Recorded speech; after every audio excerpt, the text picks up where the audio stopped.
Hey, Andrew here.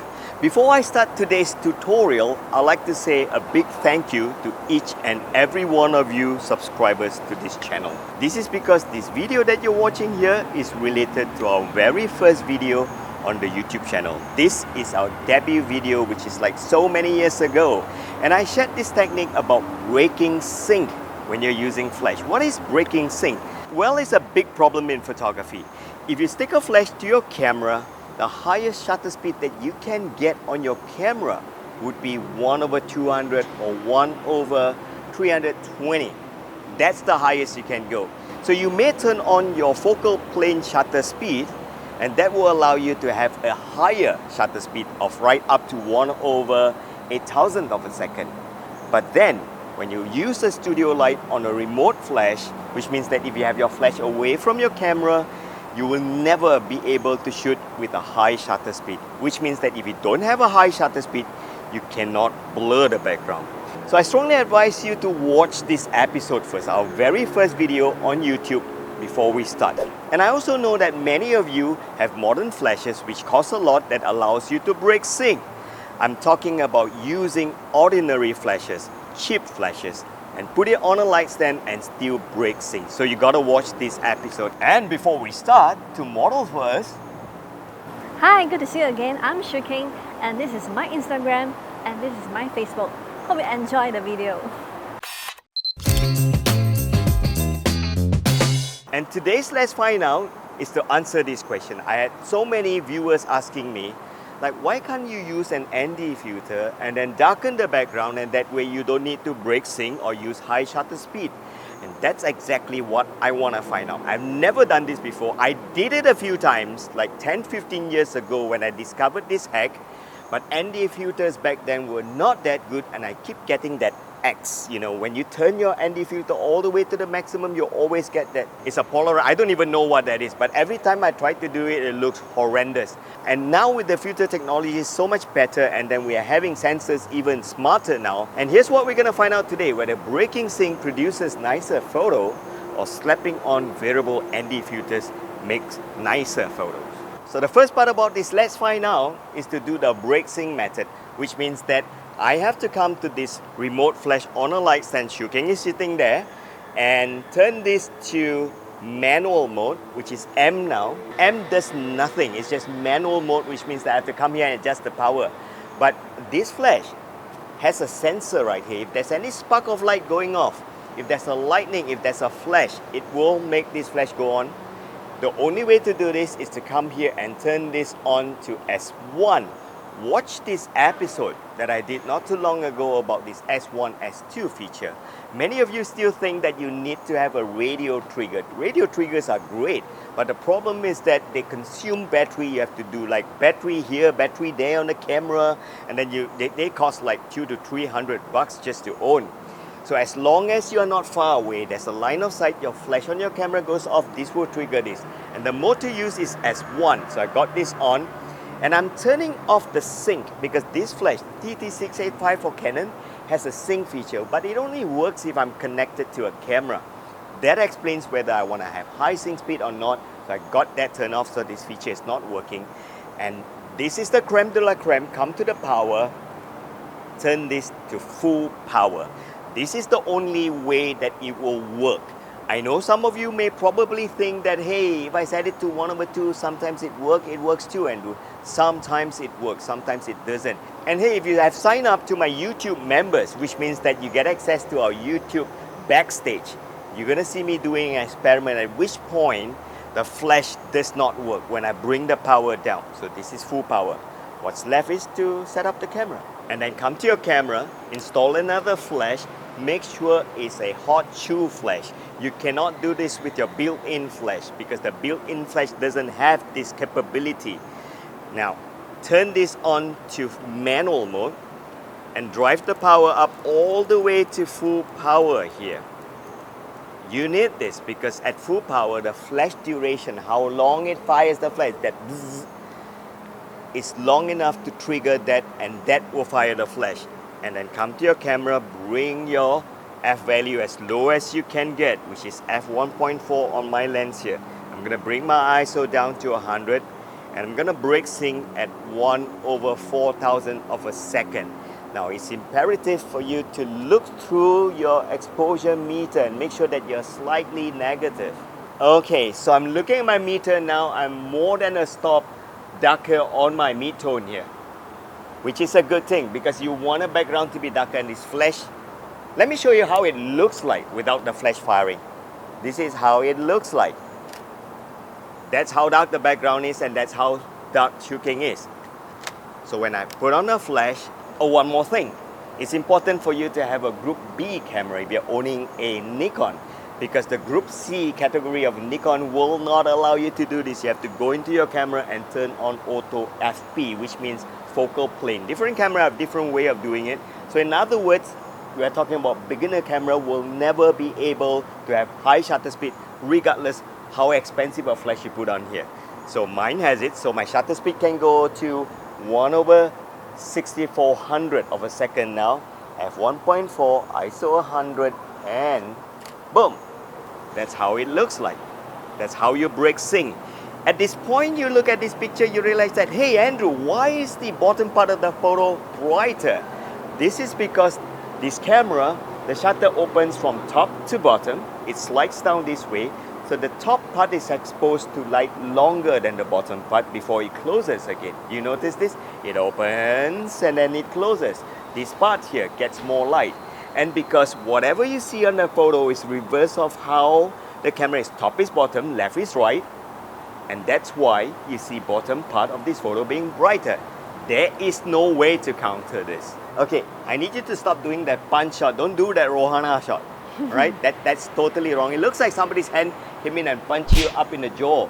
So turn and that's it. That's a more feminine pose. So viewers, I want to call your attention to an upcoming episode where we go through with you all the doable poses that's going to make your subject look nice. This is not a good pose. It looks like somebody comes up and punches you in the face, on the jaw.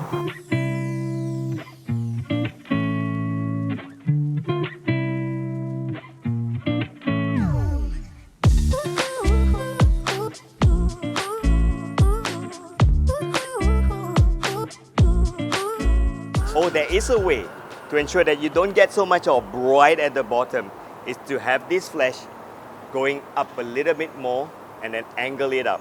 Now it makes sense. So don't fire the flash directly at the subject. So that's how much it is. So which means that the bottom part is not getting that much of light. All right, one more time. There you go. Okay, so the second part of the test now is that I've got an ND, a variable ND from K&F Concept on. This is an ND2 to ND400. ND2 means you're cutting away one stop of light. ND4 means you're cutting away two stops of light, 8 and so on and so forth. So what I'm doing now is that I am at 1, 2, there are dots here, they indicate at the minimum. So I'm one dot down from maximum. So my ISO now is 100, f1.4, wide open, but my shutter speed is 200, 1/200 of a second, which means I'm not breaking sync. And I brought my flash down to 1/128 of a power, just sufficient to trigger this flash. What's left now is that this flash is at 1/8 of a power. So here's the experiment. I want to find out and see which one is nicer. I tried this before like 8 years ago, but the ND filter back then was not so good, not at K&F Concept. I did not get great result. I get like an X in the center, and that's the problem with variable ND. Variable means that I can change this little dial at the front and then determine how much of light I want to cut away. So if I look at my exposure meter now, Shu King looks exactly about slightly more than a stop. Slightly more than a stop darker on the exposure meter. I'm shooting manual here. This is how it looks like. Alright, so you're ready? Chin up and smile. And the flash went off. Okay, this is what we get. So we did not need to. This I presume is a great filter. I did not see that horrible X mark anymore.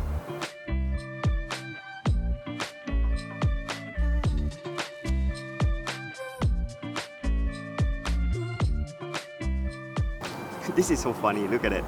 To fit this, I've got to put a step-up ring to a step-up ring and then you to... guys doing? I don't understand a bit. What's the break sing? Sometimes I don't understand too. Breaking sync is like one of the highest, advanced method of photography, because there's a limit to technology that you cannot have your shutter speed higher than... Let me show you this. If I take this away, look at this. You see my shutter speed can go so high at 1/8000, but the moment I pop up this flash, boom, it goes back down to 320. That's the technology, because the shutter is closing faster than this flash can really fire the flash. Viewers, I don't want you to misunderstand that our shutter is faster than photon. It is not. Nothing is faster than light. Ask Einstein. Now the thing is that the electronics of firing the flash is not fast enough in sync together with the shutter closing and all that. That's the easier way for you to brain this, for me to brain this with my small brain. You're still confused, right? Whatever.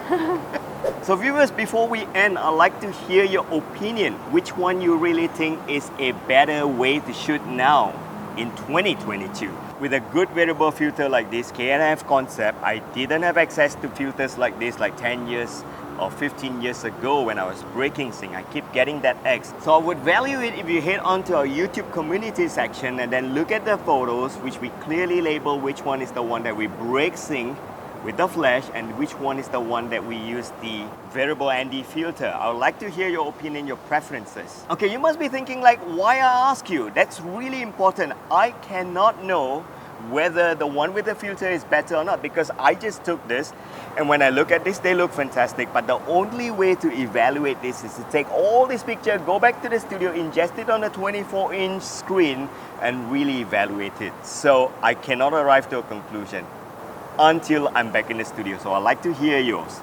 And if all of you think that the filter way is good, then the filter way is the way to go. So really head on down to the community section. Let's all make each other's photography better. Okay? And that's it. Don't forget, click subscribe, share this video. At the same time, hit the bell button and head on to my e-learning website here. I need your support so that we can continuously do experiments like this, make photography more fun and more educational, because you're going to totally love my e-learning website. There are 20 over e-learnings that you can choose from here, genre specific. And at the same time, check out our premium courses, because every week with premium courses, you're going to get a multi-wide genre of photography topic and continuously make you better in photography. Huge genre. Lighting, composition, product photography, portraits, street photography, all in premium courses. And you would like to have access to both premium courses and the e-learning, check out our all access. That way you have premium courses and also genre specific photography lesson. So together we're going to be better in photography. I'll see you in the next episode. Break sync or not? Bye! So today we're going to find out if breaking sync produces neither So today we're going to find out and here's what we're going to find out today. What do I mean by this? When you take up your filter, right, how much is this filter? KNF concept is never cheap, right? Not expensive, how much is it? Yeah, when Yi Chong says not expensive, it's probably expensive. Oh, I don't see a mark. I don't see that cross like we normally do with the cheaper filter. How much is it? Actually got one. You have? You still see? Maximum darkness. Okay, so I'm going to point up and yeah, I do see a bit, but it's not a cross. It's just one line diagonally, right? So here's how, yeah, and it's in this, oh, there it is. It's in the center. All NDX would have this problem. Yeah, I can. Just a little bit. It's not exactly X. Don't smile, do you see her smiling? Patrick.